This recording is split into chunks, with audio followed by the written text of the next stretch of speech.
What's up, everyone? It's V Passion. We're here to talk about the restricted list, the ban list, and the unrestricted list. So we're gonna bring forth 8 decks that we think that could be potentially affected by the restricted and ban list. So pretty sure you've seen a lot of videos of this is the talk of the town right now for this week, and we're encroaching on just 2 more days until the reveal of this so-called list. And yeah, this is my take on what decks, not what cards, but what decks will be affected. So let's start off with Beelstarmon. And to preface too, Bandai did specifically state that they have reviewed tournaments from March to July. And so these will be a mixture of performance, decks that have well placements, and also mechanically. 2 things to note that I think Bandai values or watches out for is cards that take up space that doesn't allow for other, cards to exist. Your go-to cards that just fulfill such a role that you don't even consider other cards within that color. Second is loops. I think Bandai does a really good job about ending loops sooner or later. And then third is preventing hyper fast gameplay mechanics to where it allows one deck to super excel at the very early game state. So let's start off with Beelstarmon.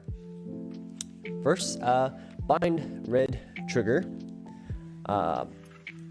Where I think this would be a good hit here is just Beelstarmon being able to proc the option use on their line more than once, and then when you go into Beelstarmon X too, it's multiple trashing before actual checks to happen, and this just allows you just to bypass so many security checks and then just go for it at a very ruthless state. And secondly, Hurricane Screwshot. Not saying both of these will get hit, but I'm just saying these 2 are like contenders. Hurricane Screwshot, memory manipulation, being able to hyper efficient use that memory or abuse that memory gain multiple times as you climb up the stack. So maybe hitting either both of these to 1 or one of them to 1 allows that state 2 where other option cards now have to be considered to be placed in the deck, because simply you can play 4 and 3 of these, or 4 and 4 of these, or 3 and 4 of these in that combinations, and you don't really need to consider too much any other three musketeer option. So yeah, those 2 for Beelstarmon. Move next, TS Angels. We've got Omnimon and Shakomon.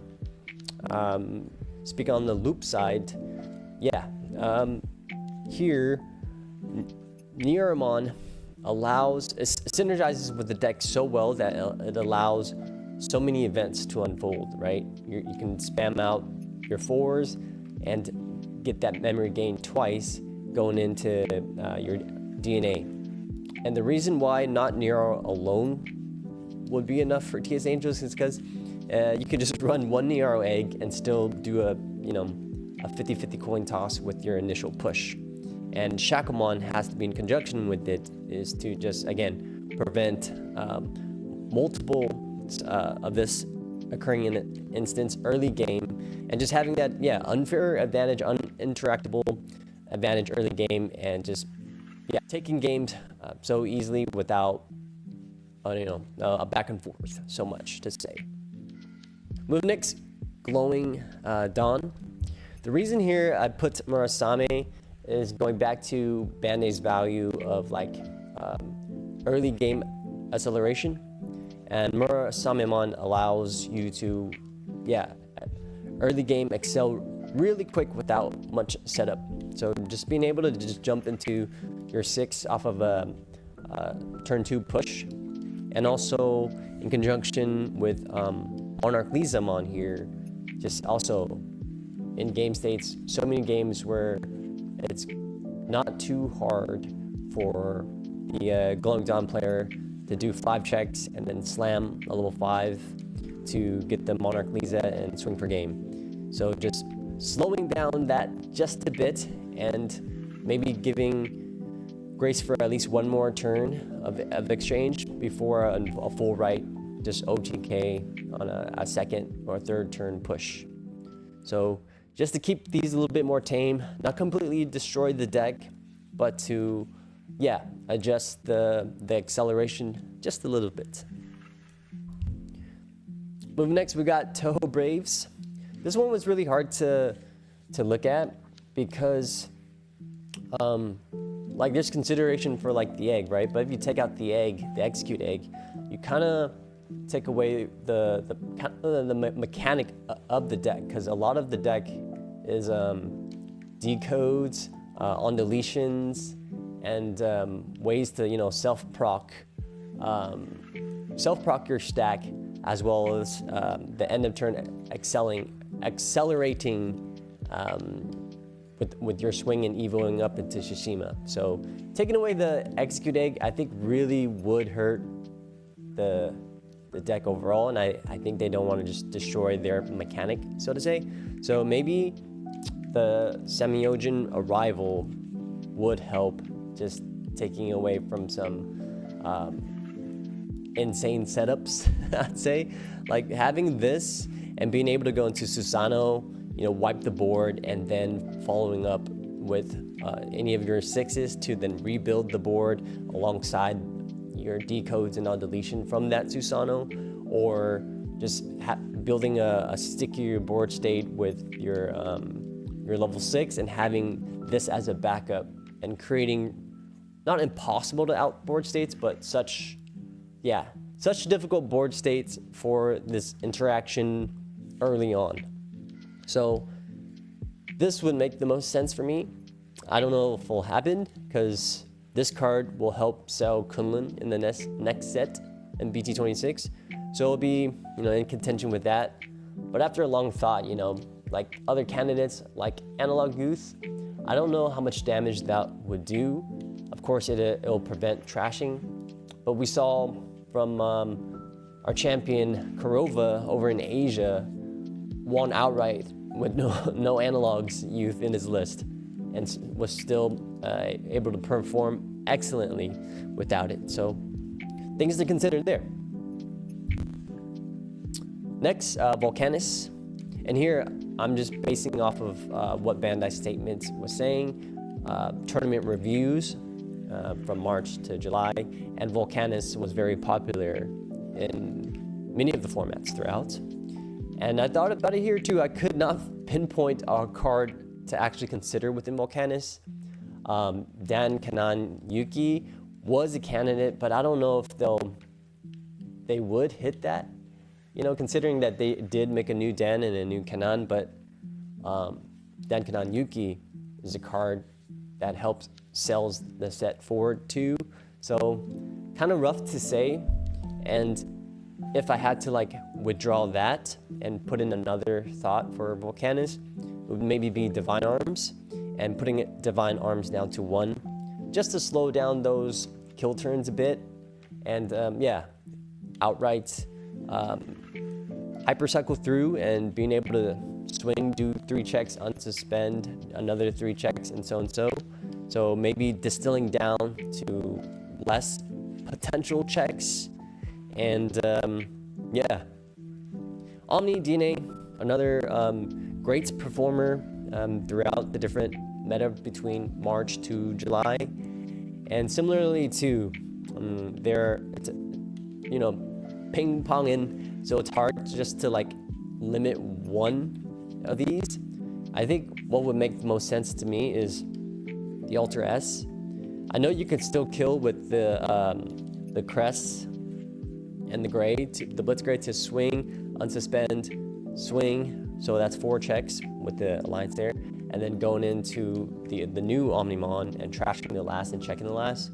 But I would rather lose to that setup than swing, DNA, make an immune body to both options and effects swing,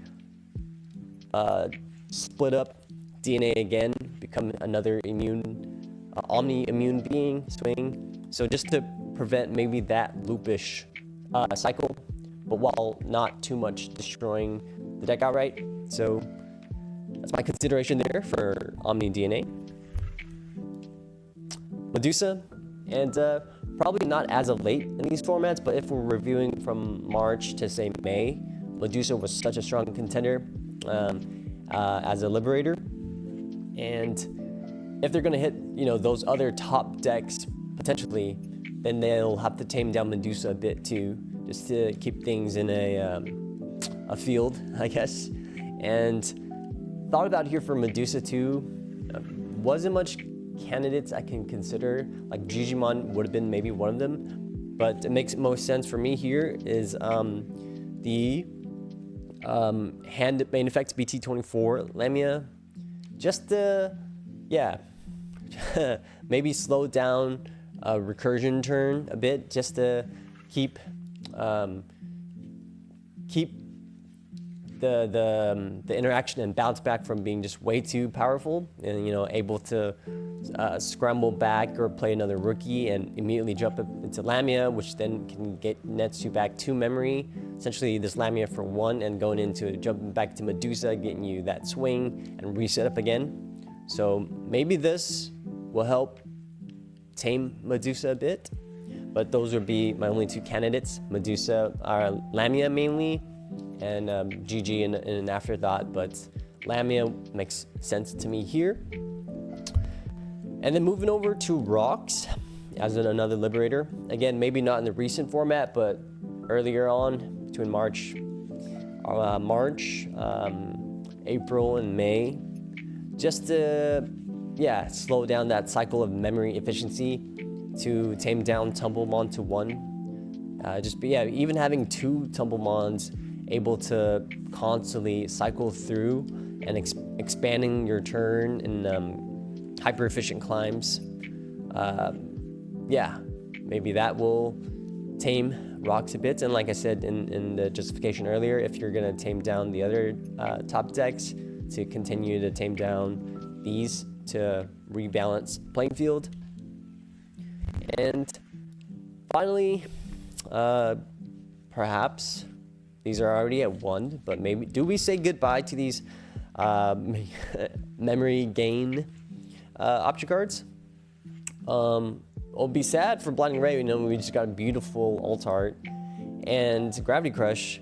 Are we in a place where giving your opponent 2 memory or trashing your own security? Like, now are the days where that doesn't really, if anything, helps the player using it even more. For example, Blinding Ray, you're triggering so much stuff in TS Angels, triggering so much stuff in Jupiter. The synergy is just so strong to be able to, you're gaining 2 for doing your game plan anyways. And Gravity Crush, with Time Stranger decks back at forefront, passing your opponent 2 in your memory calculation, putting them to 5 is so strong in many cases. So Gravity Crush, helps you in that calculation. So, is it time to do away with these 2 memory gain options? And of course, there are others, but I think these 2 the most are the most you can do without any setup at all. Versus the others, I think you need to delete something, or I believe so, right? Yeah. Yep. So these 2 would be my considerations for absolutely goodbye. Again, sad to see, but potential decks that it could impact is Jupitermon, TS Angels, and Gravity Crush, perhaps Medusa, and I don't know. I'm not sure what other. Maruki OTK. I'm looking at you, Marshmallow.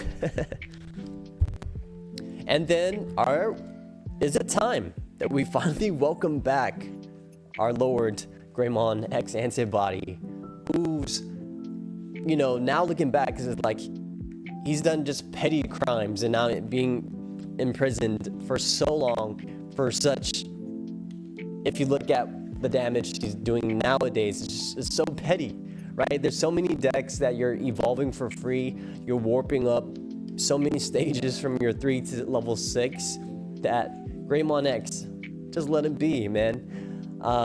You know, I'm not a huge Greymon deck builder myself, but I just want to give the people back their Greymon X to be able to, you know, build an experiment with and play at that acceleration, which is no longer that type of acceleration, but just be able to play in this playing field.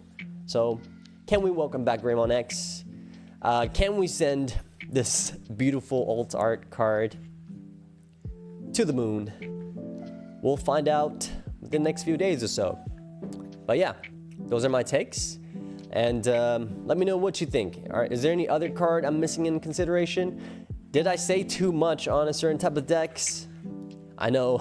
Am I too biased in helping Jupiter? We'll see. Blinding Ray. Hey, I wasn't too biased there, right? All right, y'all. Be passionate out. Give it a follow, give it a like. Help us build this community up. And just a chill place, hang out, chat, do the Digimon thing, and explore it, you know, in all creative and competitive ways. All right, see you all. Peace.